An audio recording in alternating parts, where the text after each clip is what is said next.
Estimados amigos y hermanos, les saludamos con gozo en el nombre del Señor Jesucristo.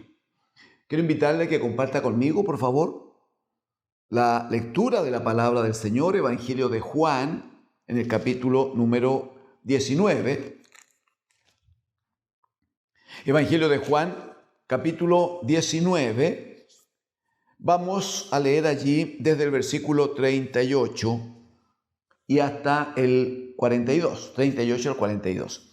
Leo en el nombre del Señor Jesús. Después de esto, dice, José de Arimatea, que era discípulo de Jesús, pero secretamente por miedo de los judíos, rogó a Pilato que le permitiese llevarse el cuerpo de Jesús. Y Pilato se lo concedió. Entonces vino y se llevó el cuerpo de Jesús. También Nicodemo, el que antes había visitado a Jesús de noche, vino trayendo un compuesto de mirra y de áloes, como 100 libras. Tomaron pues el cuerpo de Jesús y lo envolvieron en lienzos con especias aromáticas, según es costumbre sepultar entre los judíos. Y en el lugar donde había sido crucificado, había un huerto.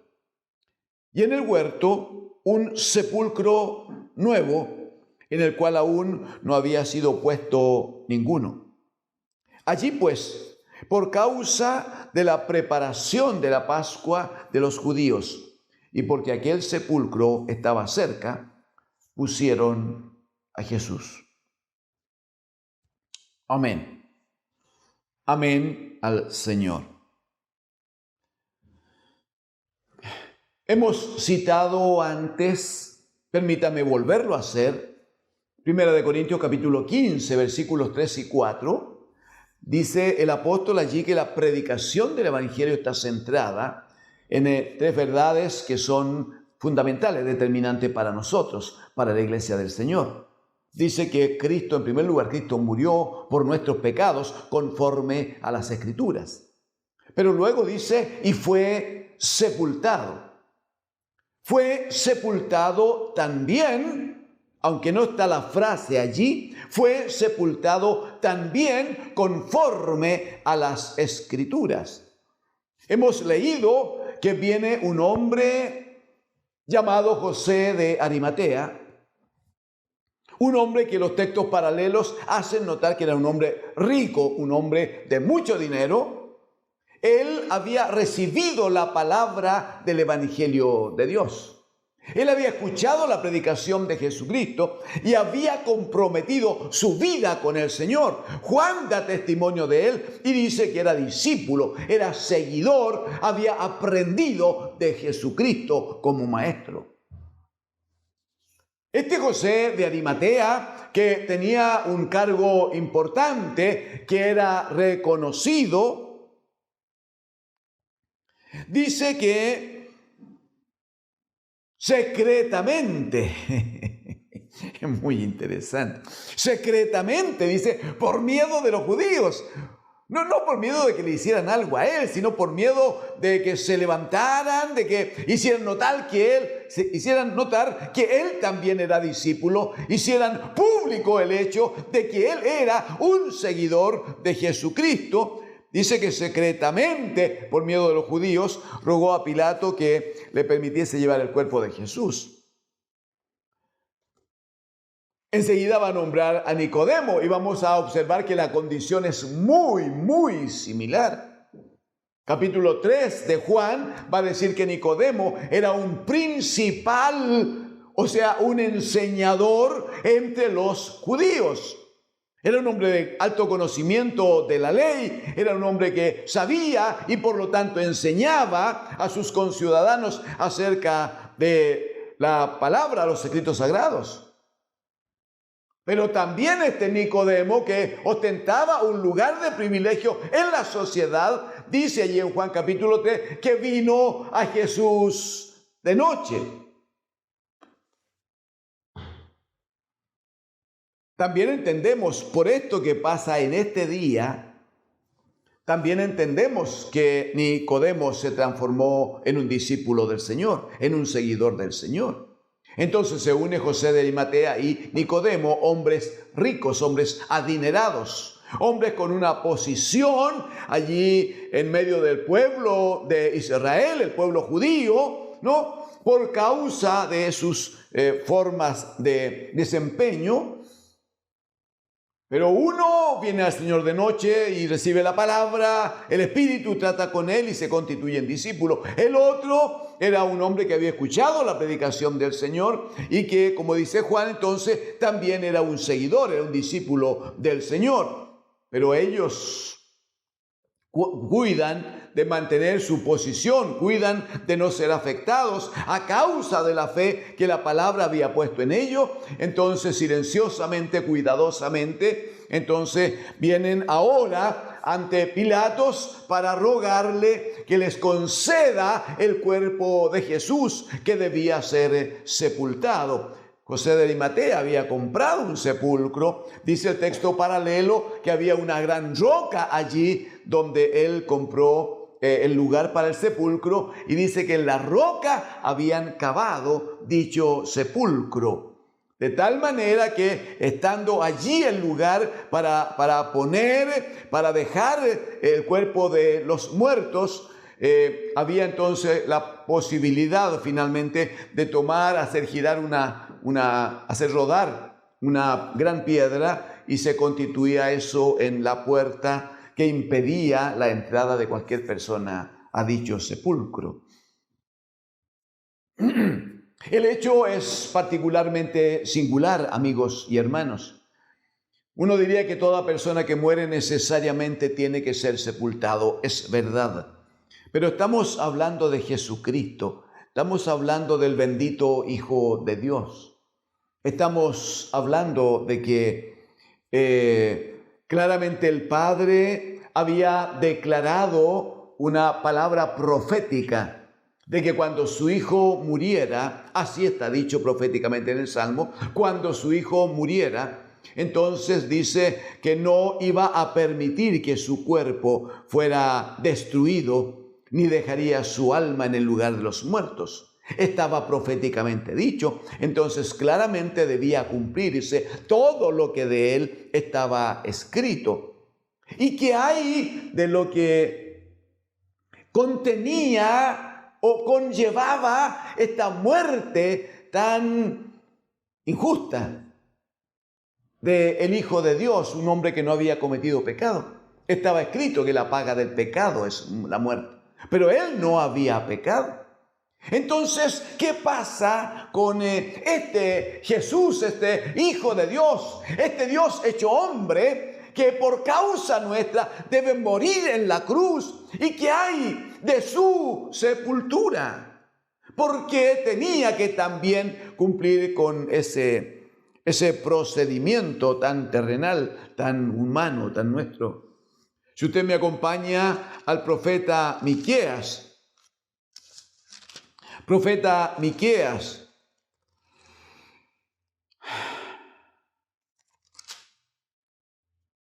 Miqueas es contemporáneo de Isaías y de Oseas. Por lo tanto, en los tiempos en que Isaías proclamaba el nacimiento del bendito Hijo, cuando decía, porque un niño nos es nacido, hijo nos es dado, y el principado sobre sus hombros, y se llamará su nombre admirable, consejero, Dios fuerte, Padre eterno, príncipe de paz. Y hablaba de lo dilatado de su imperio y cómo su reino nunca iba a tener fin. En aquellos tiempos en que Isaías también declaraba que el bendito Hijo de Dios, como cordero, sería llevado al matadero, y como oveja delante de sus trasquiladores, enmudecerá y no abrirá su boca, decía la profecía. En esos tiempos se levanta la profecía de Miqueas para decir que deseo de compartir algo más, porque no sé, solo de paso para que se interese usted, en el capítulo número 4, por favor. En el capítulo 4, dice en el verso 1, acontecerá en los postreros tiempos que el monte de la casa de Jehová será establecido por cabecera de montes, y más alto que los collados, y correrán a él los pueblos. Vendrán muchas naciones y dirán: venid y subamos al monte de Jehová, a la casa del Dios de Jacob, y nos enseñará en sus caminos, y andaremos por su vereda, porque de Sión, que es Jerusalén, porque de Sión saldrá la ley, y de Jerusalén la palabra de Jehová. Es todo un anuncio que hace Miqueas de cómo se iba a centrar la atención del mundo allí en Sión, allí en Jerusalén, porque de allí necesariamente iba a venir la ley, la palabra del Señor. Juan capítulo 1 dice que en el principio era el verbo, era el logos, ¿no? En griego. En el principio era el verbo era con Dios, era Dios. Verso 14, este verbo, este logo se hizo carne, dice, y habitó entre nosotros, y vimos su gloria como la gloria del unigénito Hijo de Dios, lleno de gracia y de verdad. Lo que hace Miqueas es anunciar que allí en Jerusalén se va a manifestar la gracia, la gloria de Dios a través del trabajo, a través de la predicación de Jesucristo, pero también a través del sufrimiento, a través del juicio y de la crucifixión de que Cristo sería objeto. De allí, de Sión, dice, va a salir la nueva ley. Aleluya, la ley del nuevo pueblo. Desde allí saldrá la palabra, esa palabra viva y eficaz, más cortante que espada de doble filo. Esa palabra de la cual dirá Isaías y repetirá Pedro, que todo hombre es como la hierba y la gloria del hombre como la flor de la hierba. Pero dicen, la hierba se seca y la flor se cae. Solo, aleluya, solo la palabra de Dios permanece para siempre.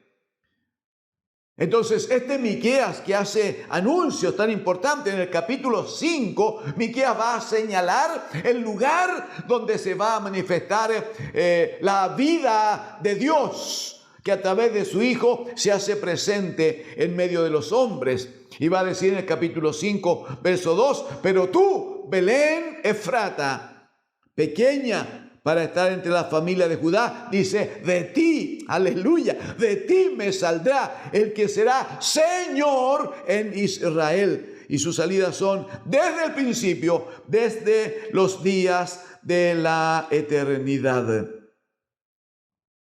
No podemos avanzar mucho más en esto, pero acompáñeme al capítulo 7, pensando puntualmente en la sepultación de Jesucristo, el bendito Hijo. Capítulo 7. Mire por favor el versículo 18. Dice el profeta: ¿qué Dios como tú, que perdona la maldad y olvida el pecado del remanente de su heredad? No retuvo para siempre su enojo, porque se deleita en misericordia.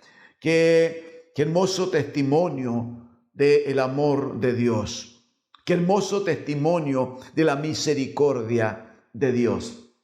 Pregunta el profeta: ¿dónde hay otro Dios como este? ¿Dónde hay otro Dios que actúe, que proceda como este? Que perdona la maldad, la perdona si uno viene con arrepentimiento. Perdona la maldad si uno confiesa los pecados. ¿Qué Dios hay como este que perdona la maldad y olvida, gloria a Dios, olvida el pecado del remanente de su heredad? Dios no solo perdona, Él también olvida aquellas cosas que antes hemos traído a Él y las hemos confesado a sus pies con sincera humillación. Dice: no retuvo para siempre su enojo, porque se deleita. Bendito sea, bendito sea. Es tanto el amor de Dios. Ya lo hemos repasado alguna vez, Juan 3:16, porque de tal manera amó Dios al mundo. Bueno, aquí dice que el Señor se deleita en misericordia, se deleita en amar, se deleita en visitar al necesitado, al moribundo, al triste, al desamparado, al que no tiene nada, al que vive sin esperanza. Nuestro bendito Dios se deleita en acercarse al menesteroso y levantarle y darle una mano y ayudarle. Y si está enfermo, sanarle. Si está moribundo, darle vida. Si está en oscuridad, poner luz, la luz de Cristo en él. Si está sin sustento, darle pan de los cielos, darle vida y vida eterna. Con él se deleita. Nuestro Dios es así, amigo y hermano. Él se deleita en tener misericordia de nosotros, los pecadores. Él se deleita en ayudarnos a nosotros, los incapaces, los débiles, los que nada tenemos, los que nada poseemos. Él se deleita en sacarnos adelante y hacer de nosotros hombres y mujeres de bendición. También es para usted el llamado, no hay ninguna duda. ¿Y qué hay de la sepultación de Cristo? Versículo número 19. Dice Él, ese Dios de misericordia, ese Dios de amor, Él volverá a tener misericordia de nosotros. Mire lo que sigue. Sepultará, aleluya, sepultará nuestras iniquidades. Iniquidades que dice Isaías 53. Que fueron todas nuestras iniquidades y todos nuestros pecados, el Padre los cargó sobre Jesucristo, el bendito Hijo de Dios. Allí estaba el Hijo. Seguramente alguien puede recordar que cuando agonizaba, cuando entregaba su espíritu, el bendito Hijo en la cruz, Él decía, Dios mío, ¿por qué me has desamparado? ¿Qué había pasado? El Padre ya no estaba junto al Hijo. El Padre no podía mirar al Hijo porque el Hijo no se veía. Todo lo que había en la cruz era pecado sobre pecado, maldad sobre maldad. Sin embargo, lo que hace Dios el Padre es permitir en su misericordia, porque Él, dice el profeta Miqueas, volverá a tener misericordia de nosotros. Lo que el Padre permite es que ese Hijo, ese cuerpo cargado de pecados, de todos nuestros pecados, descienda de la cruz. Y luego estaba todo previsto para que fuera sepultado, para que bajara a las entrañas de la tierra entonces. Así estaba escrito. ¿Y cuál es la profecía que se cumple tan gloriosamente en Cristo? Dice, sepultará nuestras iniquidades y echará, gloria a Dios, echará en lo profundo del mar todos nuestros pecados. Significa que Dios, el Señor, nunca más volverá a recordar los pecados que nosotros antes cometimos y que ya han sido presentados, han sido declarados delante del bendito Hijo de Dios. Dios, nuestro Padre, en Cristo y con Cristo, amigos, hermanos, no solo permite que el Hijo muera en la cruz para pagar nuestra liberación, para pagar nuestra salvación, sino que además permite que el Hijo sea sepultado. Y en Él y con Él son sepultados todos nuestros pecados en las profundidades del mar, dirá Miqueas, de tal manera que allí son destruidos esos pecados y el Padre no se acordará más de nosotros. Por eso es que el llamado que hacemos también hoy, amigos y hermanos, es a oír la voz del Espíritu que escribe por Pablo a los Corintios, diciendo de modo que si alguno está en Cristo, si alguno viene a Cristo, nueva criatura es. Las cosas viejas, no importa lo que antes hiciste, amigo, hermano.